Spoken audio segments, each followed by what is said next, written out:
کی خوشخبری یہ ہے ثم تکون خلافۃ علی منہاج النبوہ، پھر ایک دور آئے گا خلافت علی منہاج النبوہ کا. یہ محمد الرسول اللہ کی نوید ہے. وہو الصادق المصدوق، وہ سچے ہیں، ان کی صداقت پر خود اللہ گواہ ہے. لہذا وہ دور آ کر رہے گا، اس میں کسی بھی بندے مومن کے لیے کسی شک و شبے کی کوئی گنجائش نہیں. اگلی حدیث اگلی سنیے. اب جب یہ دور آئے گا تو عالمی ہوگا، جیو ورلڈ آرڈر نہیں ہوگا، جسٹ ورلڈ آرڈر ہوگا. یہ نیو ورلڈ آرڈر NWO، حقیقت میں جیو ورلڈ آرڈر ہے JWO، لیکن اسی کو بدلنا ہے جسٹ ورلڈ آرڈر آف اسلام، اور وہ گلوبل ہوگا. دو حدیثوں کا تذکرہ کر دوں. حضرت ثوبان حضور کے ایک آزاد شدہ غلام تھے.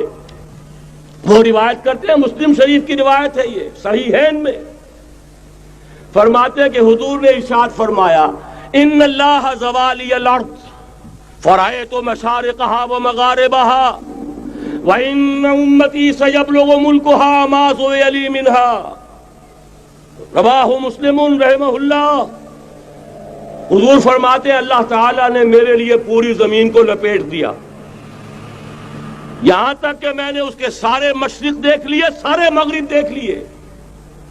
اور سن لو مجھ سے، ٹیک اٹ فرام می، میری امت کی حکومت ان تمام علاقوں پر قائم ہو کر رہے گی جو مجھے زمین کو لپیٹ کر اور سکیڑ کر دکھا دیے گئے.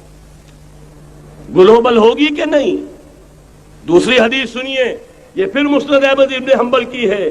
حضرت مقداد ابن الاسود رضی اللہ تعالی عنہ فرماتے ہیں حضور نے فرمایا لا يبقى على ظهر الارض بيت وبر ولا مدر الا ادخله الله كلمة الاسلام بعز عزيز وذل ذليل اما يعزهم الله فيجعلهم من اهلها او يذلهم فيدونون لها. یہ ہے حدیث مسند احمد ابن حنبل کی.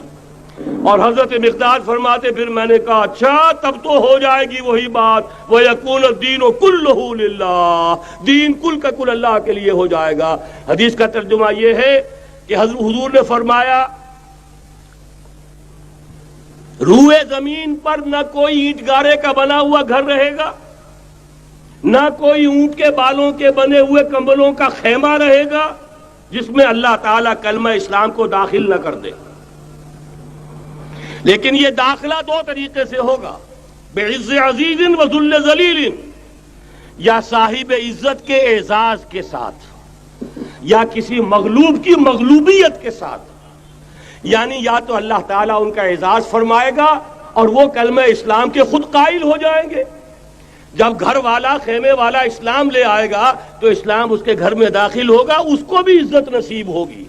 وَلِلَّهِ الْعِزَّةُ وَلِرَسُولِهِ وَلِلْمُؤْمِنِينَ، عزت تو حق ہے اللہ کا، اس کے رسول کا اور اہل ایمان کا.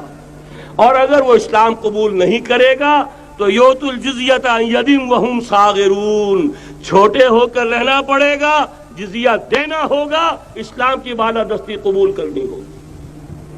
بتائیے اس کے بعد بھی کوئی شک ہے؟ یہ ہے آسمانی نقشہ. یہ اللہ فرما رہے ہیں وَاللَّهُ مُتِمُّ نُورِهِ وَيَأْبَى اللَّهُ إِلَّا يُتِمَّ نُورَهُ لِيُظْهِرَهُ عَلَى الدِّينِ كُلِّهِ وَلَوْ كَرِهَ الْمُشْرِكُونَ. یہ اللہ کا فیصلہ ہے. ادھر یریدون لیطفئوا ہے، یہ زمینی نقشہ ہے. اب شکل کیا ہے؟ اب میں آپ سے عرض کر دوں کہ ان دونوں کے مابین جو خلا نظر آ رہا ہے، کوئی شخص یقین کے ساتھ نہیں کہہ سکتا کہ اب حالات کا کیا رخ ہوگا. اس لیے کہ ظاہر بات ہے قرآن مجید میں مستقبل کے بارے میں خود حضور سے کہلوایا گیا وَإِنْ أَدْرِي أَقَرِيبٌ أَمْ بَعِيدٌ مَا تُوعَدُونَ. لوگوں مجھے معلوم نہیں ہے کہ جس بات کی تمہیں خبر دی جا رہی ہے وہ قریب آ چکا ہے یا دور ہے. وَإِنْ أَدْرِي لَعَلَّهُ فِتْنَةٌ لَكُمْ وَمَتَاعٌ إِلَىٰ حِينٍ. اور میں نہیں جانتا، ہو سکتا ہے اللہ کچھ اور مہلت دے دے تمہیں اور کچھ اور آزمائش جو ہے اس کے لیے تمہارے لیے کوئی اور مہلت عطا فرما دے، ہو سکتا ہے. تو میں بھی کسی دعوے سے نہیں کہہ رہا، لیکن دو امکانات ہیں. امکان نمبر ایک کیا ہے؟ ابھی عالم اسلام کا ایک سالڈ بلاک ہے جو یہودی ورلڈ آرڈر کی نگاہوں میں کھٹک رہا ہے، میں کھٹکتا ہوں دل یزداں میں کانٹے کی طرح۔ اگرچہ ان کی اسٹریٹجی کیا ہے، ایک ایک کر کے ان کے حصے بکھرے کر کے تیا پانچا کرو۔ ابھی وہ بلاک کون سا ہے؟ ایران ہے، افغانستان ہے، پاکستان ہے، اور روسی ترکستان سے آزاد ہونے والی جو ریاستیں ہیں، یہ ایک سالڈ بلاک۔ یہ عجمی مسلمان عربی نہیں، عربی گئے، یہ نوٹ کر لیجئے، اس لیے کہ عربوں کو اللہ نے فضیلت دی تھی، محمد ان میں سے تھے صلی اللہ علیہ وسلم، یہ رتبہ بلند ملا جن کو مل گیا۔ لیکن ساتھ ہی اللہ نے دھمکی بھی دے دی تھی سورہ محمد میں، ان تتولوا یستبدل قوما غیرکم، اگر تم پیٹھ دکھا دو گے اس مشن کو جو ہم نے تمہارے حوالے کیا ہے، تمہیں ہٹائیں گے، کسی اور کو لے آئیں گے۔ اور یہ بات ہو چکی ہے 13ویں صدی عیسوی میں، 1258 میں جب سقوط بغداد ہوا ہے، عربوں کے ہاتھ سے عالم اسلام کی قیادت چھین لی گئی، معزول کر دیے گئے۔ اس کے بعد قیادت کن کے ہاتھوں میں آئی؟ ترکوں کے ہاتھ میں۔ ترکان تیموری ہندوستان میں، ترکان صفوی ایران میں، ترکان سلجوقی مڈل ایسٹ میں، اور ترکان عثمانی کا تو کہنا ہی کیا ہے، وہ ایشیا مائنر سے چل کر آپ کو معلوم ہے کہ مشرقی یورپ کا کتنا بڑا علاقہ، دی گریٹ آٹومان امپائر اس صدی کے آغاز تک قائم تھی۔ اس صدی میں عجیب عجیب معجزے ہوئے ہیں۔ گریٹ آٹومان امپائر جو 3 بر اعظموں پر محیط، نام و نشان ختم۔ The great U S S R, نام و نشان ختم۔ اب تو روس صاحب ایک ملک کی حیثیت سے رہ گئے۔ یہ اس صدی میں دو اور وقت نہیں ہے میں اور آپ کو کیا بتاؤں، اس صدی میں تو بڑے بڑے عجیب عجوبے ہوئے ہیں، بڑی بڑی 2 عظیم جنگیں ہو چکی ہیں، تیسری جو ہے سر پر کھڑی ہے، دور نہیں ہے، جس کو حدیث میں کہا گیا ہے الملحمۃ العظمی، تاریخ انسانی کی عظیم ترین جنگ، اور وہی صلیبی جنگ جس کا آغاز بوسنیا سے ہو چکا ہے۔ بہرحال اس وقت جو میں کہہ رہا تھا، ورنہ میرے پاس تو یعنی یہ کہ درد دل کہنے کے لیے وقت نہیں ہے، مجھے اپنی بات کو محدود کرنا پڑ رہا ہے، لیکن میں اب آ رہا ہوں اصل موضوع کی طرف، کہ ایک امکان تو یہ ہے کہ اس بلاک میں اسلام کا احیاء ہو، اور اس کے لیے کچھ نویدیں بھی موجود ہیں احادیث نبویہ میں۔ وہ تو آپ نے سنا ہوگا اقبال کا شعر، میرے عرب کو آئی ٹھنڈی ہوا جہاں سے، میرا وطن وہی ہے، میرا وطن وہی ہے۔ حدیث میں آتا ہے یخرج الناس من المشرق یؤتون للمہدی یعنی سلطانہ، مشرق سے فوجیں نکلیں گی کہ جو کہ مہدی کی حکومت قائم کریں گی۔ یہ مہدی اہل تشیع کے مہدی اور ہیں، ہمارے مہدی اور ہیں۔ اہل تشیع کے عقیدے کے مطابق ان کے بعد میں امام جو روپوش ہو گئے تھے وہ امام مہدی ہیں، وہ ظاہر ہو جائیں گے، ابھی امام غائب ہیں، پھر وہ ظاہر ہو جائیں گے۔ ہمارے نزدیک یہ مہدی پیدا ہوں گے یا ہو چکے ہوں، اور یہ ہوں گے حضرت فاطمہ کی نسل ہی سے رضی اللہ تعالی عنہا، لیکن عالم عرب کے اندر پھر ایک طاقت بن کر ابھریں گے، باطل کی قوتوں کے خلاف جہاد کریں گے، لیکن ان کو مدد آئے گی 2 طرف سے۔ ایک زمینی مدد آئے گی مشرق سے، ایک آسمانی مدد آئے گی، عیسیٰ ابن مریم کا نزول، حضرت مسیح علیہ السلام جو زندہ آسمان پر اٹھائے گئے تھے نازل ہوں گے، اور در حقیقت ان 2 مددوں کے نتیجے میں پھر یہود کا قلع قمع ہوگا، اور یہی گریٹر اسرائیل ان کا گریٹر گریو یارڈ بن کر رہے گا، عظیم تر قبرستان بن کر رہے گا۔ اس کی بڑی واضح حدیثیں موجود ہیں، اس کی بڑی تفصیلی خبریں موجود ہیں، یہ احادیث کی کتب کے اندر، بدقسمتی سے ہماری اس کی طرف توجہ نہیں ہے۔ ایک تو یہ ہو سکتا ہے، اسی طریقے سے ایک اور حدیث ہے، یخرج من خراسان رایات سود، اور یہ مسلم شریف کی روایت ہے، نوٹ کیجئے گا، نہیں ترمذی شریف کی روایت ہے، یخرج من خراسان رایات سود لا يردها شيء حتى تنصب بإيلیا، اور خراسان حضور کے زمانے میں آج کے افغانستان کا نام تھا، یہ افغانستان میں جو جہاد ہوا ہے، غلطیاں ہوئی ہیں اور غلطیوں کا خمیازہ بھگت رہے ہیں۔ یہ تو اللہ تعالیٰ کی سنت ہے جس میں اللہ نے صحابہ کو بھی ایگزمپٹ نہیں کیا، غلطی کی سزا دی ہے۔ 35 صحابہ کی غلطی غزوہ احد میں ہوئی، جہاں سے حکم تھا کہ مت ہٹنا، 50 میں سے 35 ہٹ گئے۔ نتیجہ کیا نکلا؟ فتح شکست میں بدل گئی، 70 صحابہ شہید ہو گئے۔ اللہ تعالیٰ نے فرمایا وَلَقَدْ صَدَقَكُمُ اللَّهُ وَعْدَهُ إِذْ تَحُسُّونَهُم بِإِذْنِهِ حَتَّىٰ إِذَا فَشِلْتُمْ وَتَنَازَعْتُمْ فِي الْأَمْرِ وَعَصَيْتُم مِّن بَعْدِ مَا أَرَاكُم مَّا تُحِبُّونَ۔ مسلمانوں، ہم سے گلہ نہیں کر سکتے، ہم نے اپنا وعدہ سچا کر دکھا دیا تھا جبکہ تم انہیں گاجر مولی کی طرح کاٹ رہے تھے، لیکن جب تم ڈھیلے پڑ گئے، تم نے ڈسپلن کو توڑا، تم نے اختلاف کیا تو سزا دی ہم نے۔ تو اگر صحابہ کرام رضوان اللہ تعالی علیہ مجمعین خیر الناس بعد الانبیاء، پوری نوع انسانی کے اندر انبیاء کے بعد بلند ترین انسان، اگر ان کی بھی غلطی کا خمیازہ جو ہے اللہ نے چکھایا، کیوں چکھایا؟ ضروری تھا، آئندہ کے لیے سبق ہو جائے۔ یہ وَلِيُمَحِّصَ مَا فِي قُلُوبِكُمْ، تاکہ تمہارے دلوں کے اندر کا اگر کہیں کوئی کھوٹ ہے اور پاک کر دیں ہم۔ اس لیے بہرحال غلطیاں ہوئی ہیں افغانستان میں، ایک امام کے ساتھ بیعت نہیں تھی، بلکہ بدقسمتی اور پڑھ کر یہ ہے بیعت کر کے توڑ دی۔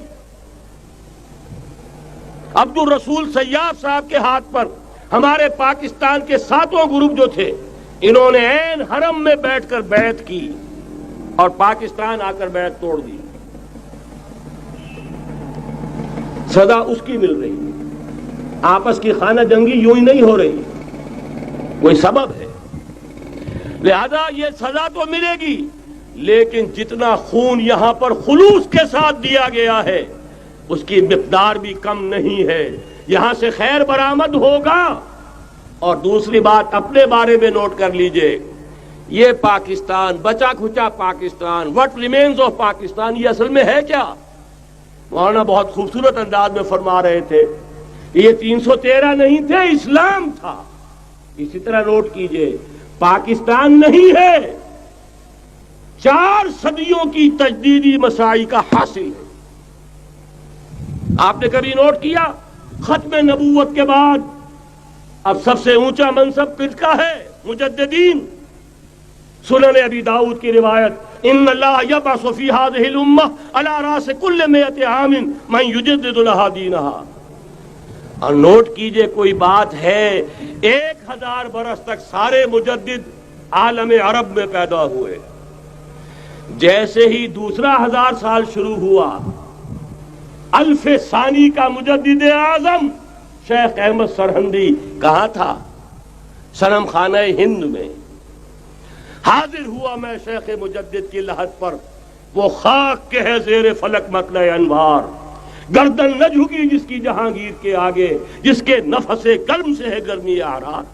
وہ پھر 12ویں صدی کا مجدد اعظم امام الہند شاہ ولی اللہ دہلوی، 13ویں صدی کا مجدد اعظم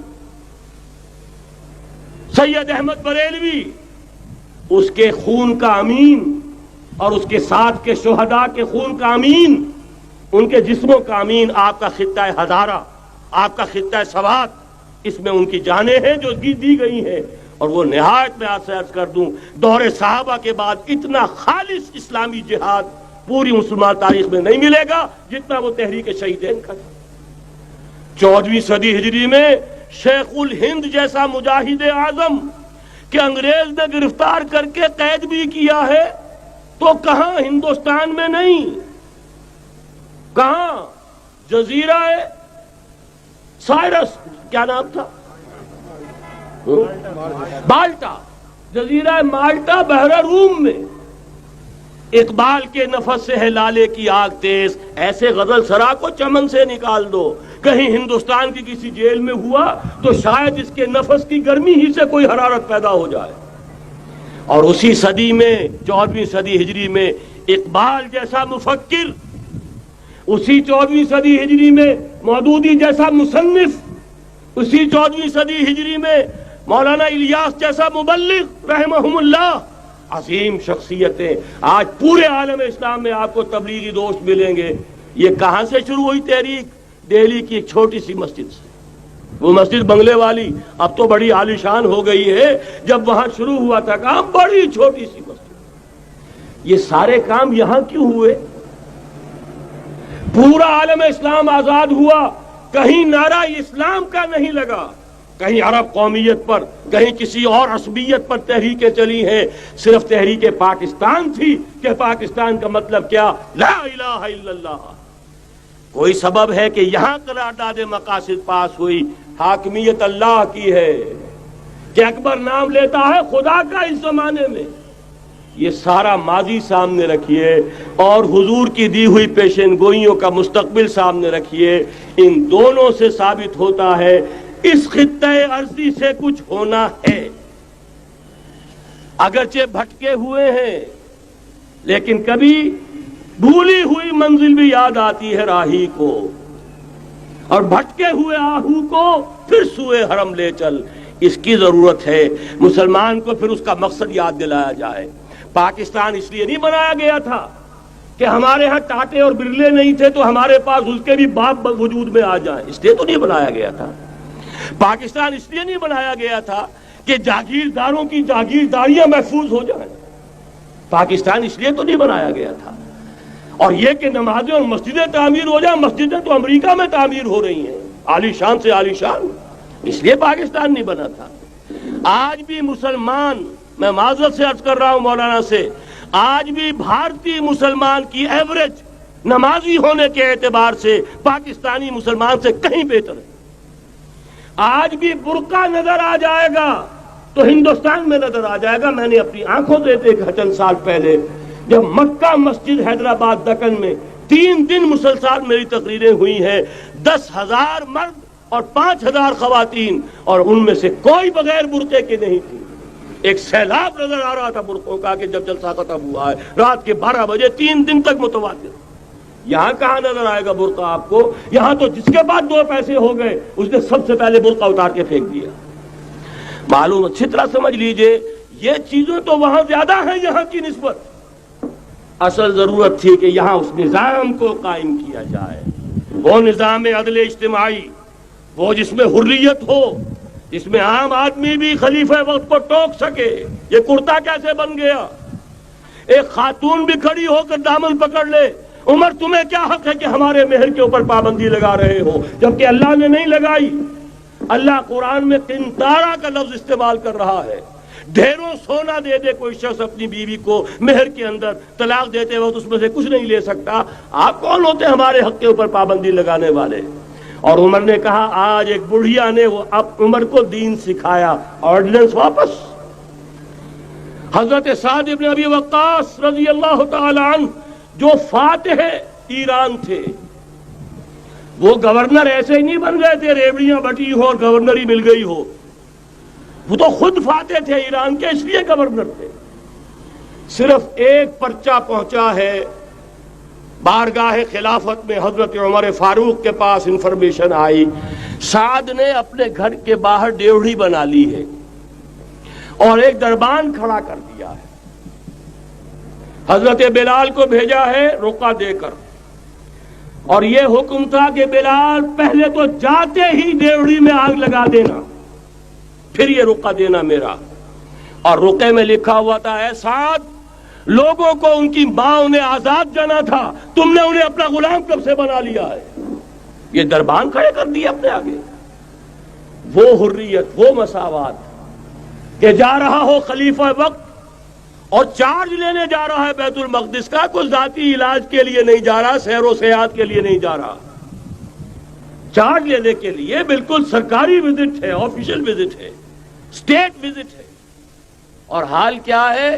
700 میل کا فاصلہ طے کرنا اور ایک اونٹنی، کوئی انٹوریج نہیں، کوئی خدم و حشم نہیں، کوئی جمبو جٹ بھرے ہوئے نہیں، کچھ نہیں، ایک اونٹنی ایک خادم۔ اس ایک اونٹنی پر چونکہ راستے کا راشن بھی ہے لہذا 2 آدمی نہیں بیٹھ سکتے،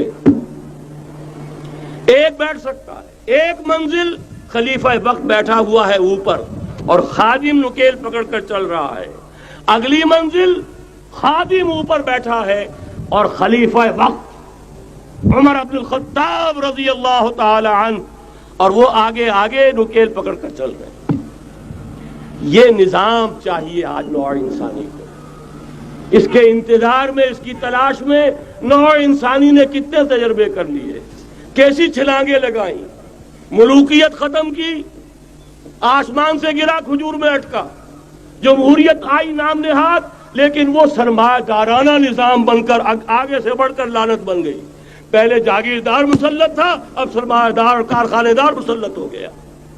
اس سے نکلنے کے لیے زور لگایا، کمیونزم کی طرف گئے، چھلانگ لگائی، اب ایک پارٹی ڈکٹیٹر بن کر بیٹھ گئی. انسان رست از یک بنتا افتاد در بندے دیگر، ایک چیز سے غلامی سے نجات پاتا ہے، دوسری میں پھنس جاتا ہے. اور کیوں؟ کہ وہ نظام عدل اجتماعی جو محمد عربی کو دے کر بھیجا گیا تھا، اس کے کسٹوڈین سوئے ہوئے ہیں. اس کے کسٹوڈینز کو اندازہ ہی نہیں. یہ نسخہ تو ہمارے پاس تھا، ہمیں عمل کرنا تھا اور دنیا کے سامنے پیش کرنا تھا. پاکستان بنایا اس لیے گیا تھا کہ ہم اس کا ایک نمونہ دنیا کے سامنے پیش کریں گے. قائد اعظم نے فرمایا تھا کہ ہم یہ چاہتے ہیں کہ پاکستان کی صورت میں عہد حاضر میں اسلام کے اصول حریت و اخوت و مساوات کا ایک نمونہ قائم کر کے دکھائیں. کہاں ہے وہ؟ بھٹک گئے، سو گئے. بہرحال اب بھی وقت ہے، جب تک سانس تب تک آس. میرے عزیز نے تو ڈرایا ہے اور صحیح ڈرایا ہے. اللہ تعالیٰ نے 25 برس انتظار کیا تھا. پہلے عذاب کا کوڑا پھر مارا ہماری پیٹھ پر. وَلَنُذِيقَنَّهُم مِّنَ الْعَذَابِ الْأَدْنَىٰ دُونَ الْعَذَابِ الْأَكْبَرِ، بڑے عذاب سے پہلے چھوٹا عذاب کا مزہ چکھائیں گے. لَعَلَّهُمْ يَرْجِعُونَ، شاید کہ لوٹ آئیں. وہ ہم سے 1000 میل کے فاصلے پر ہوا تھا، اگرچہ 93,000 ہمارا کڑیل جوان، جن میں غالباً 43,000 فوجی اور یہ کہ تقریباً اتنی تعداد میں جو غیر فوجی تھے، وہ اس ہندو کے غلام بنے، قیدی بنے جن پر 800 برس تک، کہیں 600 برس تک، کہیں 1000 برس تک حکومت کی تھی. اتنی بڑی شکست کا کلنک کا ٹیکا ہماری پیٹھ پر پڑا. پہلے عذاب کا کوڑا آ گیا تھا. 25 برس ہو گئے تھے قمری حساب سے، نوٹ کر لیجئے. یہ نہ سمجھیے 24.25 برس ہوئے تھے، 24.25 برس قمری حساب سے 25 برس تھے. اور اب نوٹ کر لیجئے اگلے 25 برس کے پورے ہونے میں اگلے رمضان کی 27 تاریخ تک صرف مہلت ہے.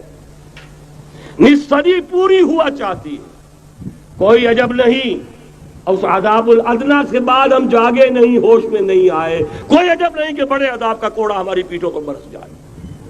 لیکن مجھے یہ یقین ہے، نوٹ کر لیجئے، اگر یہ دوسرا امکان ہو گیا، خدا نہ خواستہ اللہ کے عذاب کا کوڑا ہماری پیٹھ پر برسا، مجھے یقین ہے اللہ ہندوؤں کو مسلمان بننے کی توفیق دے گا. لیکن اسلام کا بول بالا اسی خطے سے ہوگا. تاریخ میں یہ ہو چکا ہے آیا فتنہ تاتار کے افسانے سے، پاسباں مل گئے کعبے کو صنم خانے سے. تاتاریوں کے ہاتھوں کروڑوں مسلمان قتل ہوئے، لیکن اسلام نے تاتاریوں کو فتح کر لیا. اور پھر اسلام کا مسلمانوں کا دوسرا دور عروج انہی تاتاریوں کی مختلف شاخوں کے تحت ہوا. وہ تاتاری ہی تو تھے، وہ سارے ہورس، ٹرکش ہورس، ترکان تیموری، ترکان صفوی، ترکان سلجوقی، ترکان عثمانی، وہی تو سٹاک تو وہی ہے آیا فتنہ تاتار کے افسانے سے، پاسباں مل گئے کعبے کو صنم خانے سے. اس لیے کہ حضور نے فرمایا مشرق سے ہوگا، جہاں سے فوجیں چلیں گی. تو کوئی عجب نہیں. بہرحال یہ 2 امکانات ہیں، لیکن اس کا فیصلہ تیرے ہاتھوں میں ہے، دل یا بدن. سیدھی بات. اگر تو اب بھی ہم ٹھیک ہو جائیں، جاگ جائیں، ہوش میں آ جائیں، قوم یونس کی طرح توبہ کر لیں، تو بغیر عذاب کے کوڑے کے رحمت خداوندی ہم پر سایہ کرے گی. اگر ہم نہ جاگے تو وہ عذاب کا کوڑا آئے گا. یہ نہیں میں کہہ سکتا ان ادری قریب بعید ما توعدون، یہ میں نہیں کہہ سکتا، یقین کے ساتھ جانتا ہوں کہ آئے گا. لیکن یہ کہ اس کے بعد بھی یہیں سے بول بالا ہوگا. اگر ہمارے ذریعے نہیں تو ان کے ذریعے سے جو ہمیں شکست دے کر پھر اسلام قبول کر لیں گے، لیکن کیوں نہ پہلے ہی راستے پر چلنے کی کوشش کریں۔